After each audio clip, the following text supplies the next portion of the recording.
Hello दोस्तों, अगर मैं आप लोगों से कहूं आप अपने बच्चों को हर रोज एक एक चम्मच हार्पिक का खिला दो, ऑब्वियसली कोई भी पेरेंट ऐसा नहीं करेगा।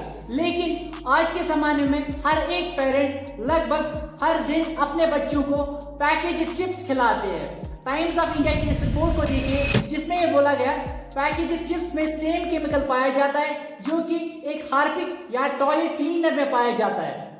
उस केमिकल का नाम सोडियम बाइसल्फाइड है जो कि एज प्रिजर्वेटिव यूज किया जाता है। दूसरी खतरनाक चीज जो कि इन पैकेज चिप्स में पाई जाती है वो है माल्टोडेक्स्ट्रिन। माल्टोडेक्स्ट्रिन से ओबेसिटी बढ़ जाती है, डायबिटीज का खतरा बढ़ जाता है, इसकी वजह से कैंसर के चांसेस भी बहुत ज्यादा बढ़ जाते हैं।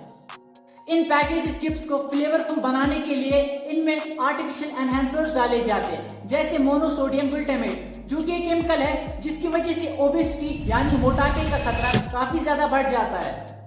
मोनोसोडियम ग्लूटामेट हमारे अंदर के हार्मोन्स जैसे लेप्टिन्स उनको डिस्टर्ब कर देता है।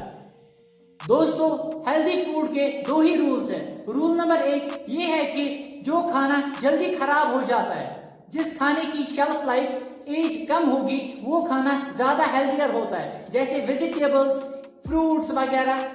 अगर इन चीजों को आप खा सकते हो, इनकी शेल्फ लाइफ कम होती है तो ये आपकी हेल्थ के लिए काफी ज्यादा बेनिफिशियल है।